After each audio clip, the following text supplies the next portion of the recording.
Just a little toxic podcast. I'm your host, Callie Kold, and I'm back with more from our meet and greet, meet the candidates we have right now. And before I even get started, I want to say, make sure you hit letswinnowtoday.com. Make sure you hit that, letswinnowtoday.com, at Gmail. Let me get that right, letswinnow@gmail. And that's how you can support the whole event. And we have more forums and stuff like this going. How you doing today, Mr. Marcus Thompson? Man, I'm doing good. It's Definitely. been a good night. Excited. Mr. Marcus Thompson is running for Congress in District 164, and we already having a little conversation going. Yeah. So I guess we'll just get right into it. No doubt. The people want to know, what is your why? And my why is, let's turn back the clock. Back in 2018, I came down with this severe allergic reaction to a medication. And it was I contracted this syndrome called Stevens-Johnson syndrome. It basically burns your body from the inside out. Oh, wow.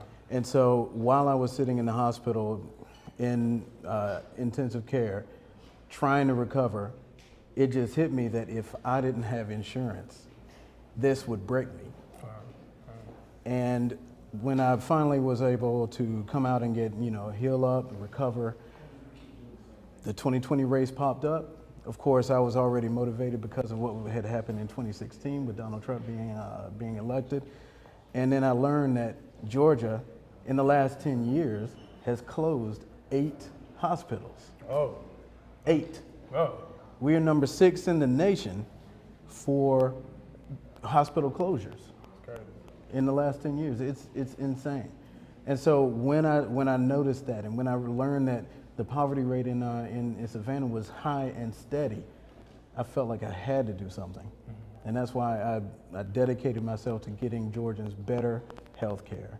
And the only way that we can do that is if we change the leadership in Atlanta. Wow, very well said. And I like the fact that you are tackling healthcare from a perspective of your own experience, because that gives you a broader view and an actual realistic way of dealing with it. It's not just all paper with you, right? Right. It's not. So what are your thoughts on HB 481 this week? There's been a lot of stir. That's what everybody's talking about. What's going on with the Supreme Court or the leak? HB 481 was the precursor to what is going on with Roe v. Wade.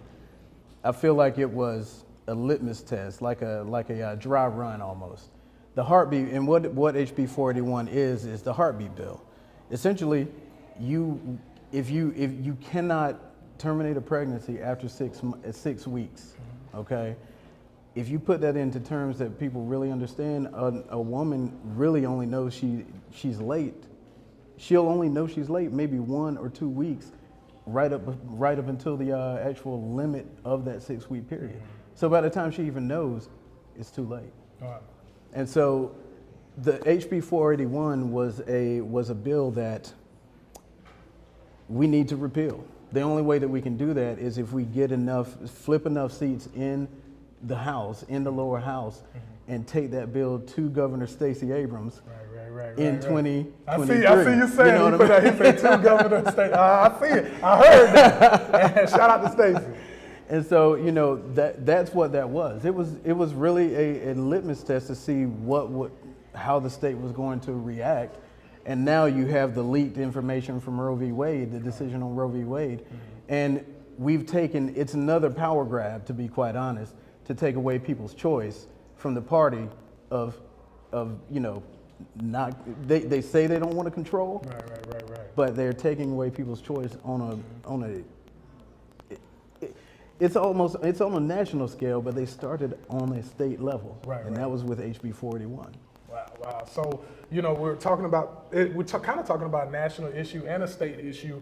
But tell us why your race is so important in District 164 and what it means to the community. I got one name for you. Ketanji Brown Jackson. Okay? I know. Why my race is so important is because this will flip a seat from Republican to Democratic.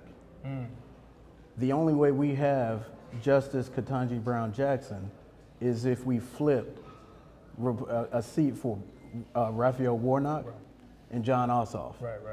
Georgia did that. Georgia did that. Now, if we would have just flipped one of those, we still wouldn't have had Ketanji Brown Jackson. Wow. That is the power of flipping a seat. It drags the power back to the center, and it forces Republicans to have to compromise. Right. And in some instances, we can move forward with Justice Brown Jackson. That is why this is so important, because when Stacey gets in the governor's office, she's going to go in, if nothing changes this cycle, she's going to go in with a majority in Republicans behind her. Do you imagine how hard that's going to be for Stacey to get anything done? Right. The only thing she'll be able to do is just veto things.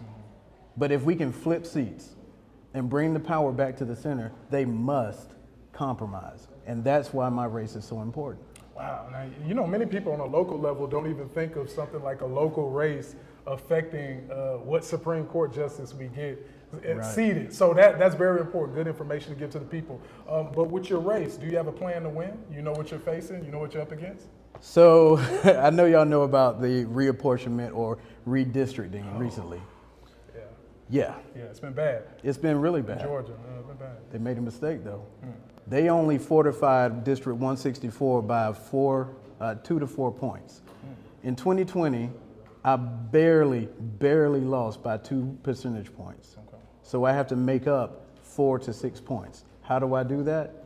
I have to register 1,900 new voters to vote for me. That's option one. Option two is I have to talk to centrist-minded Republicans and get them to convert over to my ideals. Right. I believe both of those are possible. There are a lot of people, when you actually get a chance to talk to people one-on-one, their extremes fly out the window. You know, the perceptions fly out the window.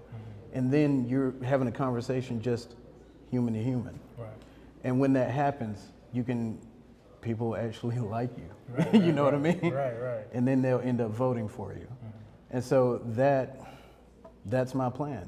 It's a foolproof plan. And once we make that happen, we're in. Well, it can happen, and kind of just to go back to what you were saying about Senator Ossoff and Senator Warnock. Yes, that's what happened.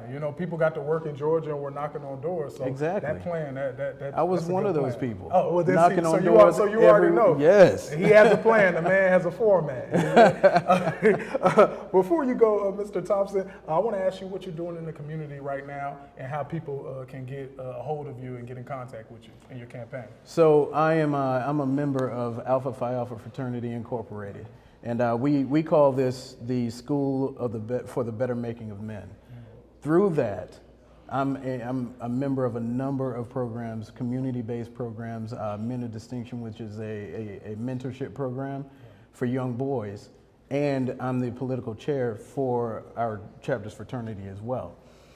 Now, I enjoy going out into the, I actually volunteer on campaigns too. You'll actually talk to one of them a little later. But yeah, so it's a room for, right? Yeah, man. But I volunteer in the community on a regular basis to try to help clean up places in Richmond Hill, historical sites. I coach my daughter's softball team, which is, look, that's a whole other conversation. Yeah. She's 14 and her schedule is crazy. No, don't worry. My daughter's 10, and I just started doing all this stuff for her. Right. I'm all over the place. Yes. Yes. So I'm community based. I enjoy working in the community, and honestly, it's in my blood. It's something that I've done well before I graduated college, all the way to today. Okay. And the best way to get in contact with me is either my phone number is 912-596-1737. My email is marcus@electmarcusforus.com, and my website is electmarcusforus.com. Well, Mr. Marcus Thompson, thank you so much for coming in. District 164 race. Don't forget, May 24th, Marcus Thompson. Thank you so much for coming in. Hey, I'm Just a Little Toxic Podcast. We got more coming up with our meet and greet for the candidates.